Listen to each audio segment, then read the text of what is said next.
समाचार आकाशवाणी जयपुर अजमेर से प्रसारित किए जा रहे हैं। प्रादेशिक समाचार बुलेटिन आप हमारे ट्विटर हैंडल @AIRnews_जयपुर पर फॉलो कर सकते हैं। राज्यपाल कलराज मिश्र ने कहा है कि बदलते वैश्विक परिदृश्य में शिक्षा में गुणवत्ता, नवाचार और अनुसंधान को बढ़ावा देने की आवश्यकता है। राज्यपाल ने कहा कि नई राष्ट्रीय शिक्षा नीति में शिक्षा के लिए आवश्यक राष्ट्रीय भावनाओं और बारीकियों का समावेश किया गया है। आज वीडियो कॉन्फ्रेंस के माध्यम से राष्ट्रीय शिक्षा नीति के क्रियान्वयन के लिए आयोजित टास्क फोर्स की विशेष बैठक को संबोधित करते हुए राज्यपाल ने कहा कि राज्य में राष्ट्रीय शिक्षा नीति का चरणबद्ध तरीके से क्रियान्वयन किया जाएगा। श्री मिश्र ने कहा कि राष्ट्रीय शिक्षा नीति को राज्य में लागू करने के लिए राज्य विश्वविद्यालयों का प्रारंभिक रोड मैप तैयार हो गया है। राज्य में राष्ट्रीय शिक्षा नीति 2020 को प्रारंभ करने के लिए क्या शुरुआती कदम उठाए जाने चाहिए? वर्तमान परिस्थिति में नई शिक्षा नीति के तहत उल्लिखित विषय जैसे ऑनलाइन और डिजिटल शिक्षा, डिजिटल इंफ्रास्ट्रक्चर, ऑनलाइन शिक्षण मंच, डिजिटल रिपोजिटरी, वर्चुअल लैब्स, शिक्षकों के लिए प्रशिक्षण और प्रोत्साहन के लिए क्या ऐसे कदम हैं जो राज्य की वर्तमान शैक्षणिक पृष्ठभूमि के आधार पर लिए जा रहे हैं? केंद्र सरकार ने रिजर्व बैंक की मौद्रिक नीति समिति एमपीसी में 3 सदस्यों की नियुक्ति कर दी है।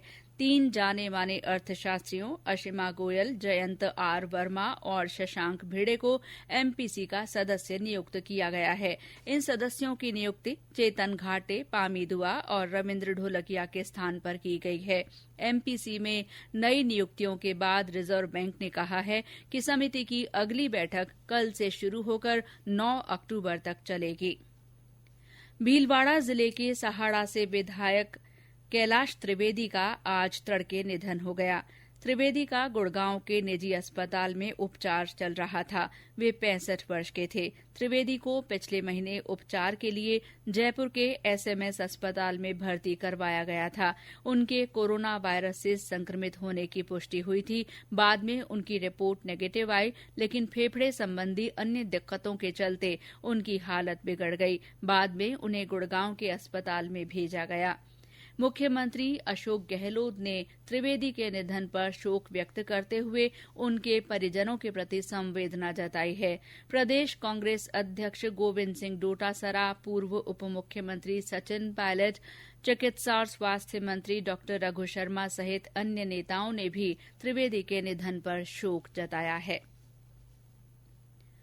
अलवर जिले के थानागाजी दुष्कर्म मामले में विशेष न्यायालय ने सभी 5 आरोपितों को दोषी करार दिया है। न्यायालय ने दुष्कर्म के 4 आरोपितों को आजीवन कारावास और 1-1 लाख रुपए के जुर्माने की सजा सुनाई है, जबकि घटना का वीडियो वायरल करने के आरोपी को 5 साल के कारावास की सजा सुनाई गई है। इस मामले का एक आरोपी नाबालिग है, जिसके खिलाफ प्रकरण अलग से विचाराधीन है। Indian farmers fertiliser cooperative limited IFFCO ने कृषि तकनीक और कृषि वैज्ञानिक शोध के प्रचार प्रसार के लिए संबंधित प्रसार भारती के साथ एक सहमति पत्र पर हस्ताक्षर किए हैं। इफको के प्रबंध निदेशक उदय शंकर अवस्थी ने आज ट्वीट कर ये जानकारी दी। इस समझौते के तहत नवीनतम कृषि तकनीक को सरल भाषा में डीडी किसान चैनल पर दिखाया जाएगा।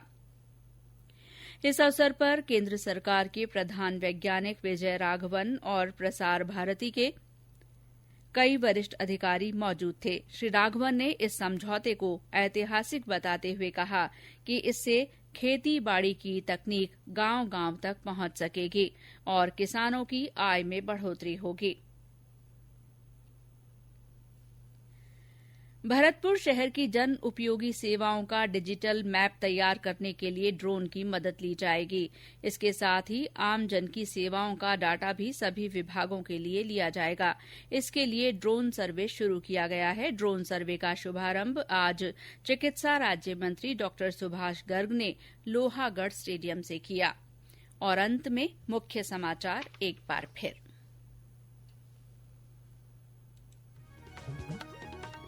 राज्य की 942 ग्राम पंचायतों में पंच और सरपंच के लिए आज शांतिपूर्ण मतदान संपन्न हुआ। कल उप सरपंच के चुनाव होंगे। मुख्यमंत्री अशोक गहलोत ने प्रदेशवासियों से कोरोना के खिलाफ आंदोलन से जुड़ने की अपील की है। राज्य में कोविड-19 के 2121 नए मामलों की पुष्टि हुई है। इसके साथ ही सक्रिय मामलों की संख्या 21,294 हो गई है। केंद्र सरकार ने 15 अक्टूबर से सिनेमा हॉल शुरू करने संबंधी मानक संचालन प्रक्रिया जारी कर दी है। राज्यपाल कलराज मिश्र ने राष्ट्रीय शिक्षा नीति के क्रियान्वयन के लिए टास्क फोर्स की आज बैठक ली। और अलवर जिले के थानागाजी दुष्कर्म मामले के 4 दोषियों को आजीवन कारावास की सजा सुनाई गई है। इसी के साथ प्रादेशिक समाचार बुलेटिन समाप्त हुआ। नमस्कार।